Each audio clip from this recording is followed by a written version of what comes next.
Follow the money. That's what I always say. You always follow the money. Yeah. This is Follow the Money with Mitch Moss and Pauly Howard on VSiN. Thanks for watching, as always, on YouTube TV, listening on SiriusXM Channel 158, iHeartRadio, TuneIn Radio, or any of our affiliates across the country. Busy hour coming up. Andy Molitor on the program coming up in 15 minutes. One half of the Deep Dive podcast, along with Drew Dinsick. We'll talk some NFL futures with him at that point. Wes Reynolds on the show. Look at the rest of the golf weekend that we have. And his Hoosiers, I think, had a really good week on the field this week. We'll explain that. Doug Kazarian on the program later on, and Christopher Smith, who covers the Red Sox. So as for the WNBA games that we have tonight, Pauly, the Golden State Valkyries are playing at the Dallas Wings. And Dallas, they're holding tight here as a 1 or 1.5 point favorite in the game. The total, look at this now. This is an atypical WNBA game over the past week plus. The total's at 161.5. It's that low on the screen here at circa 163.5. Tyler Shoemaker, VSiN.com, says the Wings have been 2.5 points worse than their season average over the last 3 games. Golden State has been slightly above theirs. They won the only prior matchup this year, 91-80. That was in Golden State. I took the Valkyries today at plus 1.5 in this game. Good. Concur. Yeah. I think it's the wrong team's favorite. I think at worst, even in Dallas, for whatever home court might be worth here in this sport, it has to be a pick'em at worst. And I would probably lean with you that they should be a slight favorite here. And you might hate me. I like all 3 games over tonight. Well, why would I hate you? Well, I just think we're basketball because the 5-1 underrun now, but I just think this will because Golden State has been scoring the last couple of games and played 4 straight overs, and Dallas doesn't play any defense. So I think this can be a high-scoring game. We know Atlanta gets up and goes, and they can score, and that's 170, and you know what to do with the Mercury. They're playing an awful Sun team, and they've been great offensively since they acquired Plum, and they have a lot of ammunition and firepower as well, and they're also very good with the pace. So I think we can see some high-scoring games here tonight. Yeah, in that game, Phoenix playing on the road against Connecticut, the first number that I saw for the total was 171.5, bumped up to 175, and now it's around 173.5. That's the game that I like to go over because I think this Phoenix style is going to translate for the rest of the year, and they're going to play. And by the way, look at the totals tonight compared to what they have been the last 2 nights here. Every game, basically, the last couple of nights, the Caesars again posted the Fever and the Aces on an opener at 196. That game, you want to talk about betting alt-unders like last night in that game and some others as well. Overtime wasn't even close enough for it as well. Overtime couldn't even get the second half total over. Yeah, how about that? So it was that high. And the night before, same thing kind of happened with 3-1 to the under there. Good point. I'm glad you mentioned that. That's another thing you can do at halftime. They are still putting up ridiculously high totals. Oh, super high. 95s. Yeah. The Chicago game, the high total in the 90s of the Fever game that wasn't even close. Was it 96.5, 97.5 last night? Yeah. So still at halftime, they're going to put up a lot of high totals for the second half as well, if you can jump in or you want to. Okay. And we got maybe a couple gals are out for Washington. They've covered 6 in a row, and they're off the biggest comeback in franchise history going back since 2017. They were down 20 against Dallas. Atlanta opened 3. They're up to 5.5 because of the injuries and 170.5. They're playing the records there in terms of the wins, but it's been, that miracle win on the atrocious call when they were down 5 with like 20 seconds. And there was another comeback they had with the other team handed them the game. So I don't think they're as good as their record says. And when they're matched up against some of the better teams, they're going to lose. But here, this is tough because we have to see who's playing for Washington, but also Washington's playing good ball. Going to be a playoff team that they've covered 6 in a row, but I think it's high scoring. Yeah, what does the market know here? Because I was going back and forth with Mike Palm on this earlier today. He could not understand. He said something's fishy here. And right now on the screen, it looks like Atlanta is consensus a 5.5 point favorite, opener 3.5 again. And it did touch 6.5 for a long time. And then it comes out that the guards are questionable there for Washington. But not only Mike Palm, again, Tyler Shoemaker here at the network, he did not make it close to this at all, the number. But then you wipe out 2 players potentially, and that's going to change things a little bit as well. And so if they do play, though, you'll see this correct to where it probably should be then. And that this total is basically the same as the opener right now. at 170.5. Yeah, these first two games, if you want to check them out, check out the pace too early on. Because I think if the pace is what we wanted at, then you can get involved in play as well. I think we missed one last night with Portland. And they got there. Why are they 1.5 tomorrow against Seattle? Bad team. What am I missing here? I don't know. Why did we miss off. one last night? They blew them out. They got Toronto's terrible. They're not playing good ball. Okay. In Portland, that was an easy win, what they did. And, tough place to play as well. What was that score? 97-83. They took them out, no problem. Well, how about the schedule for the Aces now? Mm-hmm. After playing at Indiana last night, they play the Lynx tomorrow on the road. And right now, Minnesota's a 5.5-point favorite in that game. Total is 186.5. Then on Sunday, they play at the Liberty. So, that's the schedule spot? But I will say this now, because you would think that initially you're going to be like, okay, I'm going to circle the Liberty game. It's a horrible spot for them. We'll see. Because this team has been the best team, bar none, in the sport after a loss. Yeah. So if they get beat at Minnesota, I know it's a back-to-back, I'd be more inclined to bet the Aces in that spot, even though they're a 5.5-point dog on Saturday. This is the Jeff Sherman angle. Take the Lynx tomorrow after that embarrassing performance. Sure. But look ahead spot last night? Perhaps, yes. So it shouldn't happen. How about this total on the board tomorrow? Fever at the Sky. This is everything you want. 194.5. This could be 210. Yes. Mm-hmm. The Chicago's high-paced, fast-paced, high-scoring. They've been a different team since Carrington came back. Again, they don't know how to win yet. They've been so bad in these close games. They've only won one close game the whole year.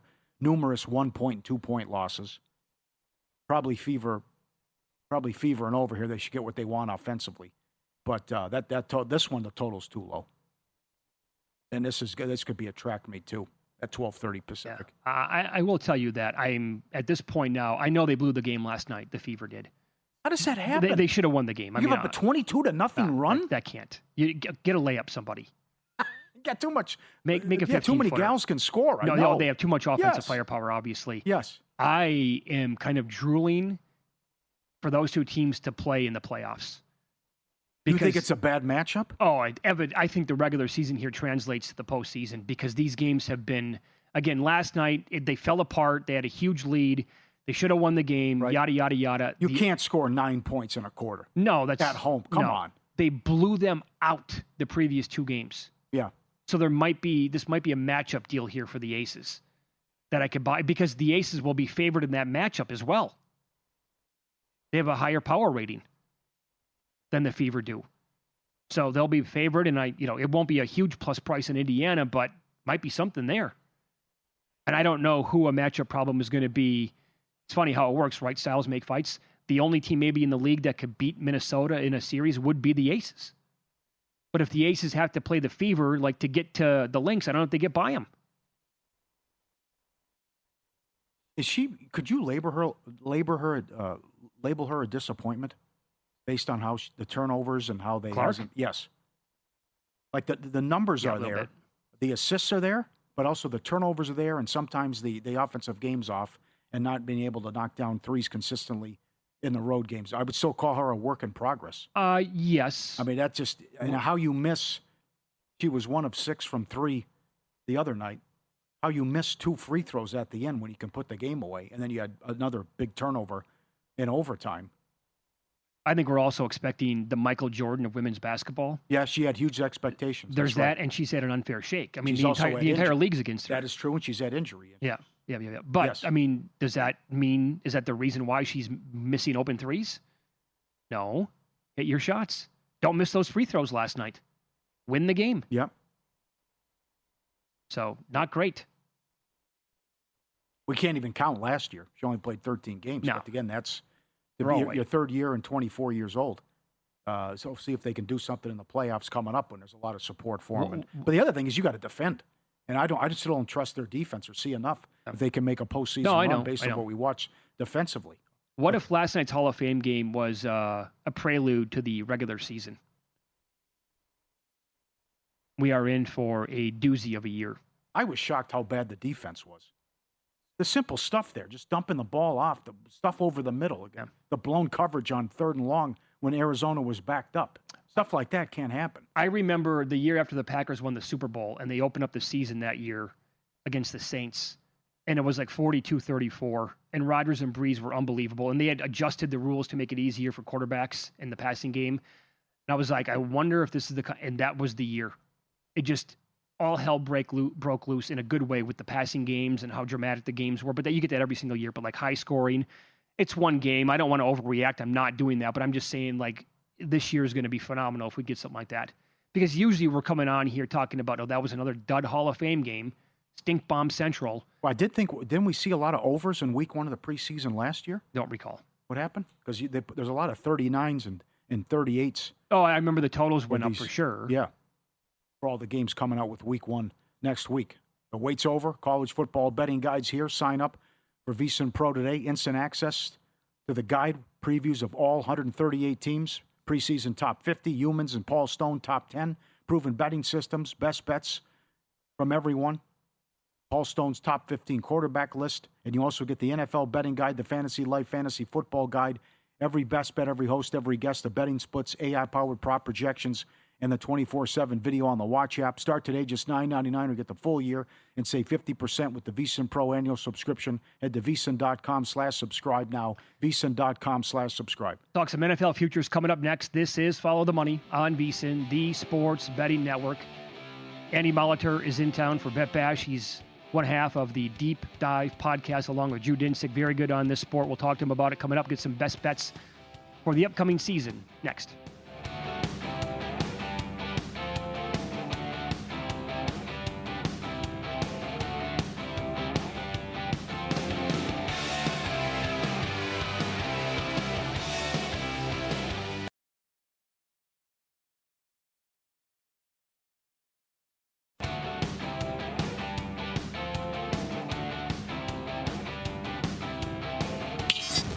This is Follow the Money on VSiN. Welcome back. We're live in Vegas. Circa Resort and Casino is the spot. Mitch and Pauly here on a Friday, and this could be a lot of fun. Andy Molitor does a great job with the Deep Dive podcast along with Drew Dinsick, and he joins us here in studio in town for Bet Bash. Probably signing up for some contests as well, as my guess. Good to see you, man. How are you? Yeah, not too bad. I'll actually be back in 3 weeks for sign-up weekend, too. That's what you're going to do, Yeah, huh? so we'll be up here for the Radio Row stuff for the sign-up weekend as well. You were telling me a story. They kind of coincided a couple of years ago when you eventually had to stay in Las Vegas for like 11 straight days. How'd that treat your body? Yeah, the Bet Bash and the sign-up weekend were weekend one after another. And I didn't want to deal with the flights and going home for like 3 days. And I said, I'll just stay in between. It went poorly. Like, it was hard on my body. I bet. Although everybody did go home, on like Sunday after Bet Bash. So I had like 3 or 4 days of nobody's asking me to play craps at 4 a.m. And, I can just chill a little by the pool, get some work done. So it was still hard. I'm not that young anymore. Well, you also don't know what your wife's going to do while you're gone. Does she like, he rescues dogs and adopts goats? Yeah, she adopted goats last time. We got another dog now. It's Dr. Doolittle there. There's so many animals in my house now. But yeah, I'll be home tomorrow. See how the training's going, I guess. It's her responsibility, though. Well, yeah. She knew this was on the calendar. We got one of them fancy touchscreen calendars on the wall. It says Vegas. If you're going to adopt a dog, you don't want to do it this week, I guess. But what happens the next time she leaves and you adopt something? Well, she is leaving. She's got a vacation here in a couple weeks. She's going with her sister somewhere. I guess I'm in charge of the funny farm until then. Yeah. Was it a German Shepherd? Go get a pony. Yeah, another German Shepherd. Is it? Yeah. Wow. Go get a pony. Yeah, geez, that's all I needed. He just burns hay. All right, so both of you guys are from the same neck of the woods. You're from Rochester. Pauly, you live there. Pauly's from the St. Cloud area. We talked about this with Will Hill here at VSiN the other day. He's a lifelong Vikings fan. Let's start there. Because tough team to get a read on. I think it's going to be Kyler Murray, probably a quarterback. I like KOC. I was high on this team last year, wrong there. What do you anticipate this season for the Vikings? And Drew and I planted our flag on the deep dive like 2 weeks ago before I think we even had camp in Minneapolis. Said, we're just going to do this podcast about the Minnesota Vikings under the assumption that Kyler Murray's the quarterback. It wasn't ever I watched JJ play, and there was some, there's some glimpses and hope at the end of the year, but they really dumbed down the offense, and they were in a spot where they were going to finish in the middle of the pack anyway. It didn't really matter what happened. They wanted to get him better reps, but he's just not quite ready, and I don't know that he's ever going to be at that level where he's going to be ahead of you got to remember, Kyler first overall pick not that long ago. I think it was 2022 or 2024. It was like an even numbered year. Maybe that's a good harbinger for this because that was like his high end. He's had some highs, and I think he's had some bad coaches down there, and we all love. Okay. I think we all love KOC, and that's my biggest thing when I'm looking for teams with a high ceiling. Put a good coach together with a quarterback who's not absolutely going to poop the bed. Just give me somebody who can go out there and perform the job, and then give me a high end OC. Got to get off to a hot start. Yeah. And how about 2 division games out of the gate? He's down on the Packers. So you go back, they're 8-3, Super Bowl talk. They had the big lead at Denver, and then they fell apart defensively, and then the injuries and the collapse down the stretch and what happened in the playoff loss to the Bears. What do you think of the rest of the division and also the Packers? Yeah, the Packers are a funny one, too, because I'm a little down on them, even though I've said, hey, why aren't they getting any hype? This is still a decent team. Nobody seems to be hyping them up, but my major knock is they're pretty thin. They really don't have any depth. They don't have any margin for error with injuries, but the Vikings play them week 1, so I don't know that that's going to be something that's going to come into play. The Lions are your favorites there. They should be, but at the same time, we're working with another new offensive coordinator. Mm-hmm. Now, that's the same conversation. It's like Goff is not some MVP level quarterback until he has an OC like Ben Johnson who can put him there, and I don't know that we have that again this year with another new one. And then the Bears are a problem. They're a conundrum. I don't know. Like that's the same thing. Is how high can Caleb Williams take you? Because we saw Ben Johnson come in and that team was markedly better. They fixed some things. They fixed some things on the defense. That offensive line took a step maybe sideways or back.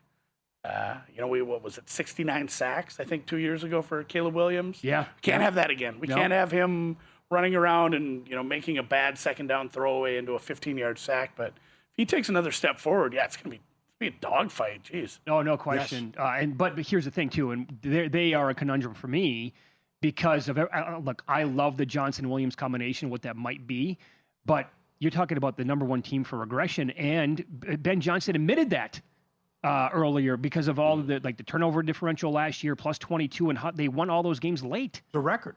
Yeah. Trailing last 2 minutes, yeah. Yeah, you nailed that, too. The turnover regression, they were, plus 22? Yeah. You don't just do that over every single year. Like, most likely they're near the middle of the pack. They're not getting all these extra possessions. So they gotta make it up by Caleb Williams being more efficient. And he was bad at times on the medium to intermediate, even some of the short passes. Everybody remembers, he's off his back foot on 4th down and crazy touchdown, and nobody can make that throw in that tight window. But then he's throwing a 6-yard out, and it goes into the first row of the fans. And we need to find a little bit of a happy medium here, and you need to make those easy throws now. Let's follow the money here on VSiN, the Sports Betting Network. Our guest, Andy Molitor, part of the Deep Dive podcast. You and Drew have been at the forefront of podcast content for several years now, doing it elite. I would say the combination there is between you two gentlemen. So you're at this point of the year, now we're still in early August, but what is your strongest stance, either in a positive way or a negative way for any team in the league? I'm higher than a lot of people on the Broncos. Yes. It's not like they're some dark horse team that nobody's going to see coming. It was a playoff team. It was a good team. But at the same time, I'm such a... What's the one thing that can take you deep in the playoffs? It's a great quarterback. The second best thing would be an elite head coach. And you see that all the time. If you have an elite head coach with experience, they can put together the game plan, and then on top of it, if the defense doesn't regress too far and it's still a top 5 defense, Bo Nix doesn't need to be good. Bo Nix can be your Sam Darnold. We're like, hey, this guy, we didn't think we'd get stuff out of him like this, and he's looking like a top 10 quarterback because of the system, because of the play calling, because of the game planning, and they absolutely could go deep in the playoffs. So I have some Broncos AFC, some Broncos division. That's especially because you have the Chiefs and the Chargers, which are teams people are going to love for various reasons, and you got some pretty decent prices on the Broncos being in a tough division. Are you down on anybody? Teams that are getting too much hype? Oh man, I mean we were down on a few of the bad teams, lower than the market. It's crazy how low we were on some of the bad teams. But even the Ravens was another one. I think I was a touch low on there just because you have the super high end of what if Lamar plays to the level he is, but it was another, hey, the coaching change thing, sure. And we don't really know much about this guy. I'm trying to put together a coaching aggression ratings as far as how often do these guys go for it? Are they doing the right thing?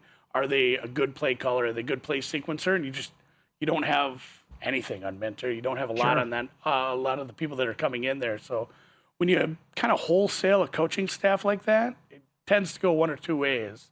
And the high end's high because of Lamar and Zay, and you get some good players. But if that defense continues to regress after you lost McDonald to Seattle, it's a team that could finish third in the division. Maybe. So you're Arizona, Miami, just atrocious then? Yeah, I mean the Jets and Miami were tough to talk about. The Jets have a little more upside with the roster, but Miami's roster is so rough. Like we were playing a game at the bar the other day where somebody was, hey, name starting receivers for Miami or any receivers for Miami, and we were a few deep. And it was like I think we got two of them. And it took like four people to do it, and I just did a podcast about them. I'm like, oh my god, yeah. I mean the roster is atrocious. I mean the same. It's fun. We got to see Arizona look really good with a couple different quarterbacks, but at the same time, when you go up against real defenses in a real game, that roster's that's not hanging well. And if we do go to Mendoza, I start pretty low if you're a rookie. Like right now, my Raiders numbers based on Kirk Cousins as the quarterback because I make my ratings for week one. It sounds like that's the plan, but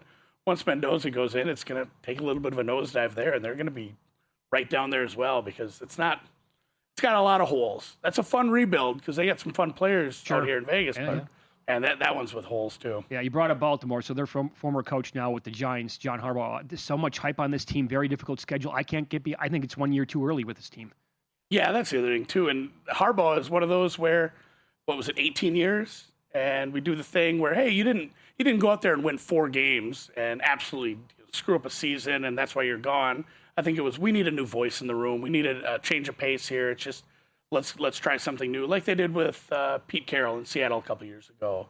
And we made that analogy. It's like, man, what if we get the Pete Carroll thing where maybe you should have probably just rode off into the sunset or interesting. taken a year off where, has some of the game passed you by a little? Do you still have the same drive to do it? And, there's a chance that we're midway through the season, we're like, man, is Harbaugh going to be one and done after all this hype? Because it's a big name, but the last few years, I don't know if he was the main reason for the success after you saw some pretty decent coordinators come out of there and go have success elsewhere. Yeah, great spot, Andy. Thanks so much for doing this, coming in.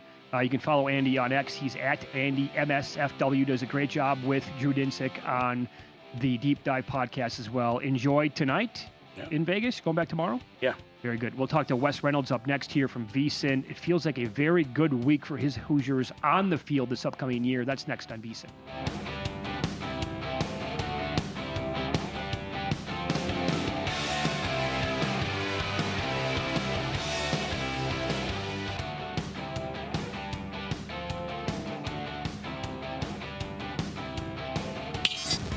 This is Follow the Money on VSiN. Welcome back. Live in Vegas from the Circa Resort and Casino. Busy week here. And more football futures here. We go out to the Progressive guest line. Wes Reynolds joins the program now from the network. He is on X at Wes Reynolds 1. Hey, Wes, thanks for the time today. How are you? Hey, good to be with you guys. Thanks for having me. You bet. So I'm going to begin with this. This week alone, a couple of reports with your Hoosiers, Wes. As edge rusher Kellen Wyatt has been added to the roster for the 2026 season. And he recorded 8 tackles for losses last year. He started 7 games before the season-ending injury. And that's to go along with Stephen Daly, who led the team with 19 tackles for losses last year, who is going to return for his 5th year. Like, this is it? This is confirmed? Both guys are going to come back and play this year? Yeah, they are. I don't know in terms of, they're not in full pads yet. Now, they are practicing, like they're in drills, but they're not really working in full pads as of yet. So we'll see when the time frame is for them to return. But they are going to both be back. And I remember Daly, of course, he got injured after the national championship game in Indianapolis, where he leapt up to high-five a fan and just came down wrong on that leg. And unfortunately, wasn't with him for the playoff run. Kellen Wyatt got hurt in the Oregon game. So now you're adding them to the guys that you've added in from the portal, Joshua Burnham from Notre Dame, a couple pair of guys from Kansas State who were both productive, and your 2 tackles are back in terms of Mario Landino, Tyreek Tucker. So I never thought I'd say where the strength of Indiana's team is in the trenches. It's on both sides of the ball. Offensive line, which might be the best in the country, returning all of your starters, plus adding Joe Brunner, the transfer from Wisconsin, and your defensive line. And that's always been kind of what held Indiana back. It's like, well, they just can't compete with the big guys of the conference on the lines. Well, they certainly can, and getting those guys back, I just think is a nice feather in the cap. Maybe that's why Kurt Cignetti was very sure of himself at Big Ten Media Day a couple weeks ago. Yeah, they get the Buckeyes at home, at Michigan. They get USC at home. They're at Washington as well. I bet them plus 310 to win the big. It feels to me like people are still sleeping on this team, which I have no idea why. And then couple that with the new AD at Purdue with the comments this week. The most baffling thing I've ever heard in my life, Wes. You know, and the thing is, Tommy McClellan, who is the new Purdue AD, and he's been doing the media rounds, doing damage control today, he actually comes with a pretty good reputation as a fundraiser. He was at Vanderbilt. He was previously at Rice, was at Louisiana Tech before that, and has raised money for football facilities and for the program. And that's really what's holding Purdue right back. They got caught with their pants down with this NIL thing, and they were way behind the 8 ball. And you're seeing that's why they've dipped to the bottom of the conference, because Purdue can have success as a football program. They've honestly, as much as I hate to admit it, they've had more success, at least lifetime-wise, than Indiana certainly has. But Indiana's got the trophy. And one thing for Purdue, because that came out about Indiana last year, we're the number 1 alumni base in the nation, for largest alumni base in the nation. Well, Purdue is number 7, by the way. So there's no excuse for Purdue. It's not like Purdue does not have wealthy alums and successful alums coming out of West Lafayette there. There's no excuse for those guys, I think, to be the bottom of the barrel in this conference. But the whole key is they got to get more money in that program.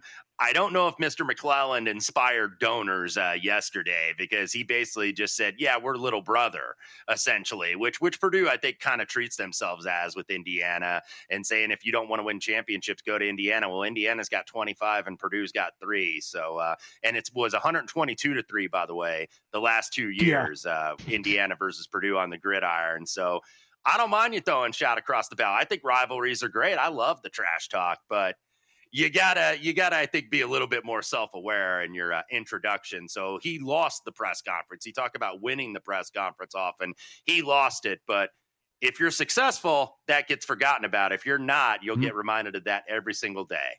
The schedule's brutal, but this is maybe contrarian what you're doing with the Buckeyes. Brad Powers was on and pointed out the last time the Buckeyes lost 3 games or more was 2011. So the win total of 9.5, do you still think there's enough talent that even though with a brutal schedule, they're going to get to 10 wins? I do. And look, I still have a lot of questions about this team. Last year, they got answered on defense, though, with Matt Patricia. People were like, oh, that's kind of a curious hire. Well, he got an A+ as a hire, being the number 1 defense in the country via a lot of different metrics and stats. Well, now they're going to try to do that offensively with Arthur Smith coming in as the offensive coordinator. I think what you saw out of Ohio State last year, and keep in mind, they do lose, I believe, 8 starters to the NFL draft. I think they had, 3 of the top 11 in the NFL draft off that side. So they got to replace a lot of those guys. So that's a concern. But my biggest concern probably for Ohio State is the offensive line. Because I think what you saw with these guys in the 2 biggest games of the season, that was in the Big Ten championship against Indiana, and then, of course, against Miami in the Cotton Bowl, they got beat up front, and they got whipped up front. I was sitting there in Indianapolis at Lucas Oil Stadium like, man, they can't run the ball at all against us. Like, they cannot run it. They are not getting any push off the line, but the talent is obviously there offensively with Sayin and with Smith. And I want to see if Arthur Smith kind of increases the tempo with this offense, because if you watched Ohio State last year, if you just look at box scores, you're like, oh, wow, they were so explosive and they're scoring, 45 and 50 points routinely. They didn't do it with a hurry-up offense. They did it with the slowest pace in all of FBS. They were the slowest paced offense, and that really bit them in the backside against Miami when they got behind, because they couldn't all of a sudden turn up the pace on offense and score on these guys. In Miami's front 4, they were getting home against that Ohio State offensive line. But it's tough for me to not see them winning 10, even though they got 51 newcomers on the roster. They got to go to Texas, Iowa, Indiana, USC, and Nebraska. But I think that there's going to be some changes. I'm going to trust Ryan Day here that he's going to press the right buttons with that offense. He certainly did it with the defense last year. So I think 10-2 is certainly doable for the Buckeyes. All right. They're calling Whittingham the stain remover. How about Michigan? Every time you bring it up. I love it. It's hilarious. What type of stains are we talking about here? Oh, easy. Hello.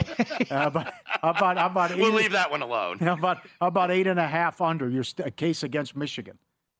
Yeah, and I like Kyle Whittingham. He's one of my favorite coaches. And, if you've bet him like we have with Utah for many years, you've cashed a lot of tickets because Utah was a program that nobody out-toughed.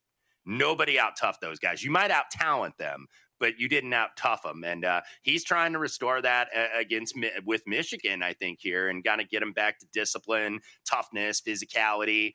And I think he's a fit, even though he comes from outside the family and he's kind of an unconventional hire, being that he's in his mid-60s. So usually you would want a younger coach. But I just think that this is going to be a different ball game with Michigan. Now you're going in and you're getting better athletes, but you're playing against better athletes. And you're going to get tested immediately with the schedule, with Oklahoma, with Iowa, with Penn State, Indiana. You got to go to Oregon. You got to go to Ohio State. So you don't avoid any of the top three. That just sounds so funny to say with Indiana being included there.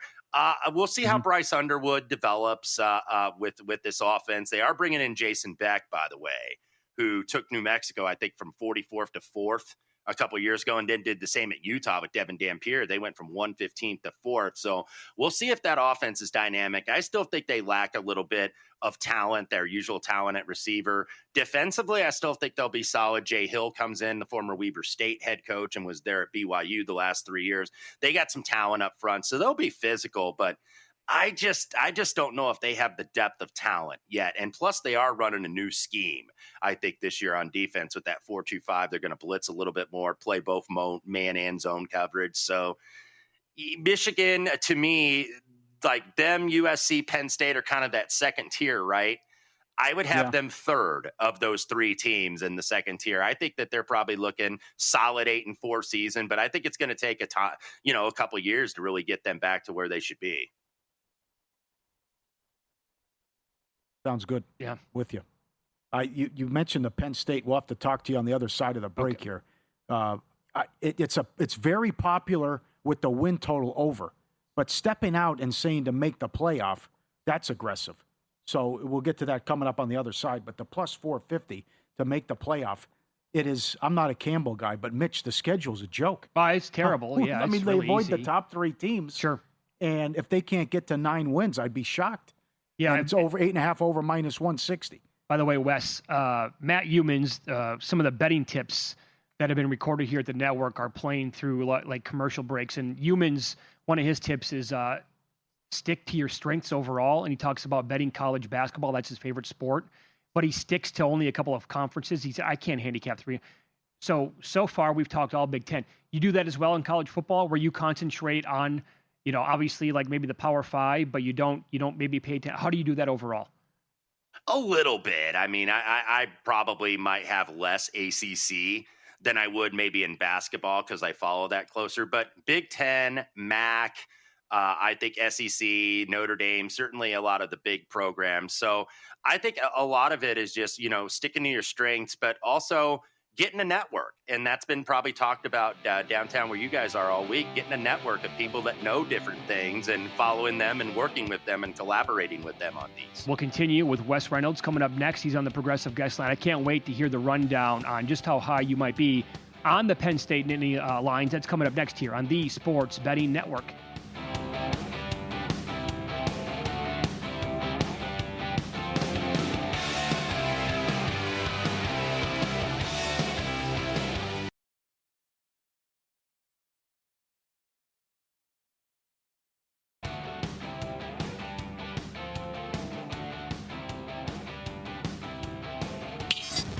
This is Follow the Money on VSiN.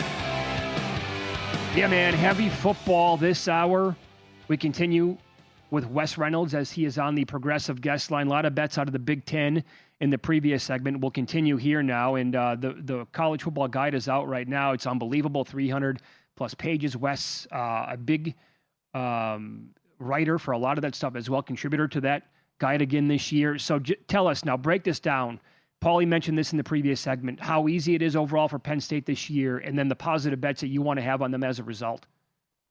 Yeah, you mentioned the schedule there. The fact that you avoid Ohio State, Indiana, and Oregon altogether. Now, you do got to go to Michigan and you do got to go to Washington, but you are favored in every single home game. And everybody asks, who is this year's Indiana, just like they did last year? Well, it turned out to be Indiana again. So who is it going to be this year?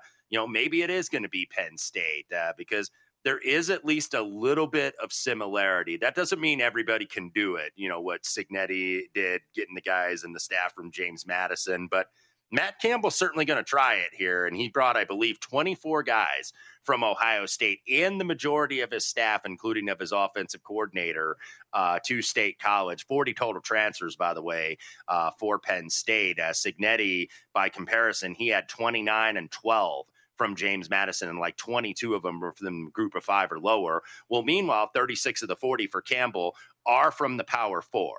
And I realize this is a step up in class into the Big 10, even from the Big 12. But keep in mind with this Iowa State program, they went 11-2 2 years ago.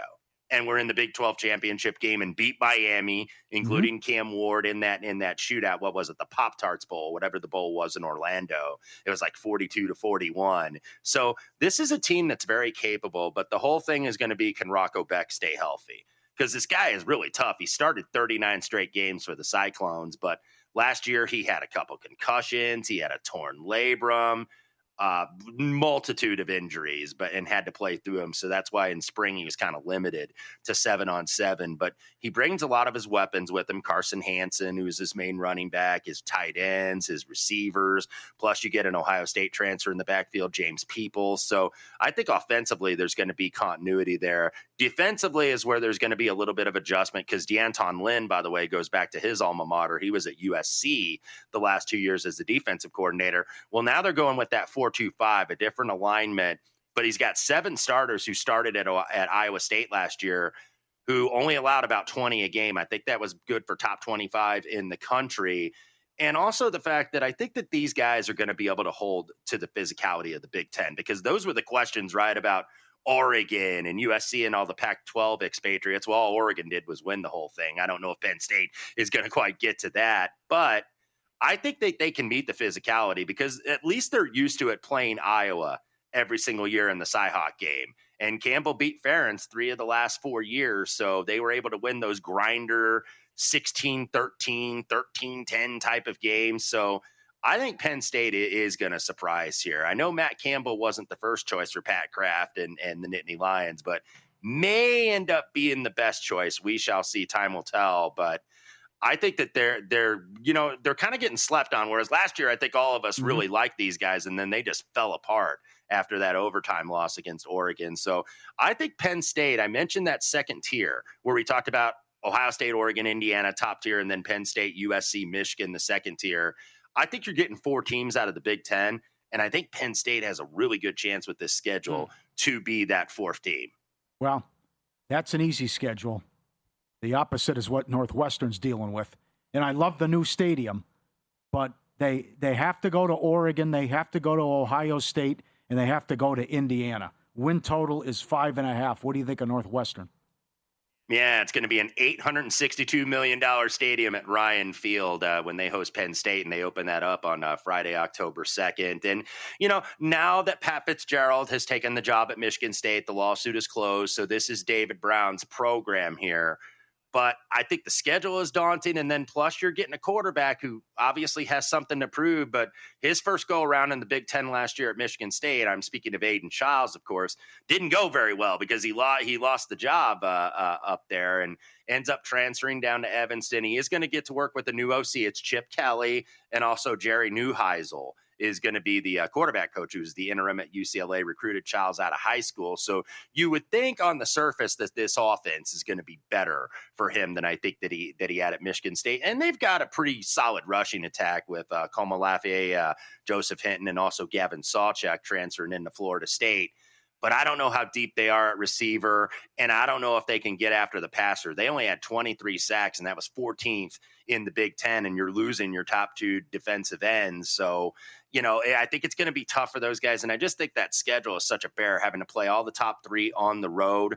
Plus, you get Penn State at home, and you also go to Michigan State. And I know we were talking over the break, Paul, about Pat Fitzgerald saying they're going to be bad. Mm-hmm. Yeah, they're probably going to be bad, but I bet you Pat Fitzgerald is chomping at the bit to get it at his alma mater and his former employer. So that's going to be a tough game, and certainly one to watch, even though those teams will be well down in the standings. Well, I don't know how Loxley keeps surviving this. Back-to-back 4-8 seasons as he enters his 8th year at Maryland. They're excited for Washington at quarterback. What do you think of Maryland's win total, 4.5?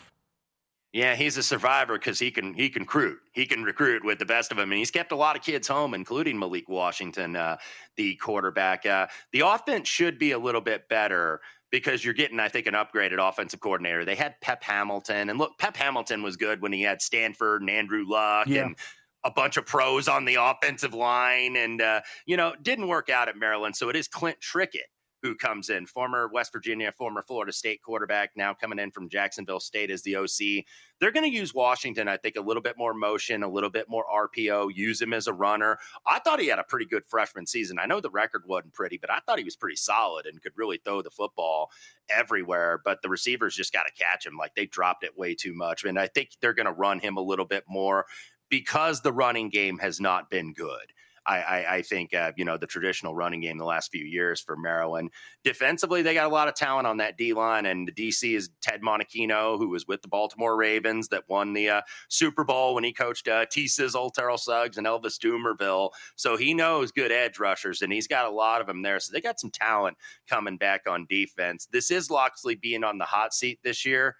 But they don't get Oregon, they don't get Indiana, they don't get Michigan. They do got to go to Ohio State and USC, so those are probably losses. If they can go 3-0 in the non-conference, and they'll get James Franklin and Virginia Tech, and that's a big rivalry because they recruit a lot of the same kids there at the DMV, you got winnable conference games. UCLA is winnable. Rutgers is winnable. Wisconsin is winnable. At Purdue is winnable. So I thought 4.5 was a little bit low. I think probably 6-6 is the ceiling for this team. And then SVP and Kevin Plank are going to be asked to add something to the collection plate to keep Malik Washington as everybody pursues him in the portal in the offseason. Yeah, no, that's a lock pretty much. So you are also the co-host of Long Shots, great podcast here at the network. You, Matt Brown, Kelly Bedlin, every week on the PGA Tour. Are you looking at anything live here at the Wyndham? I'm hoping that Ben James, who, by the way, is the third choice, because it's been a lean season, I'll admit it, in the outrights this year, but he is currently 11 under par. They just suspended play. I think they got a thunderstorm going on there now in Greensboro, but tied for the lead with Jordan Smith. Bo Hosler, by the way, won back. He was the first-round leader yesterday. I also have Tom Kim in the mix that we all bet. Actually, it was a pod play. All three of us landed on Tom Kim, and he is the fourth choice right now. So if I were maybe adding anything live, Davis Thompson also still in the mix. It was a pre-tournament play for me. I would maybe look at, because I want these guys that can win. Sahith Theegala is 20-1, and he's only a couple back. You're seeing some names that don't win a lot, like the Doug Gims and the Bo Hoslers and the Rico Hoeys. I got to believe it when I see it. But I went with Ben James for one of my plays because we've seen the PGA Tour. You guys are winning right now. Jackson Koiven 2 weeks ago in Detroit. In Minneapolis. And then Michael Chorbornson, PGA Tour U guy out of Stanford, won last week in Detroit. Maybe Ben James, who's out of the University of Virginia, by the way, one of the only 5 guys in history to be a four-time first-team All-American in college golf. Wow. Is Ben James. So he has a ton of pedigree, was the number 2 ranked amateur behind Koiven. So hopefully he can keep it going. He's in the house at 11 under. Great stuff, Wes. Thank you. And we'll be in touch soon. Have a great weekend. You bet, guys. Thanks for having me. Follow him on X at Wes Reynolds 1. They just showed Ben James on TV. They were interviewing him. Spitting image for Carm from the Bear. Yeah? That was my cursory look. First glance, I'm like, is that him? Jeremy Allen White, isn't that his name? Did you watch the last season? I tapped out. You tapped out because how ridiculous. Yeah. Yeah, I couldn't do it. Yeah. I'm not there either. I do that with almost every show nowadays. At some point, it just hits. I'm like, there's too much. I'm not doing it. I'm sorry. You can't come back? No. You started Lasso? No. Okay. I'm a little afraid. Are you? All right. Yeah. Circa Survivor documentary heating up. This week's episode's called Survivor Mode. Week 10 arrives like a wrecking ball. Massive wave of eliminations tears through the field. and all hell breaks loose on Thanksgiving. Almost $19 million on the line. Wednesday, 9 p.m. Eastern on VSiN. Catch up. All the episodes are on YouTube. Search VSiN Live.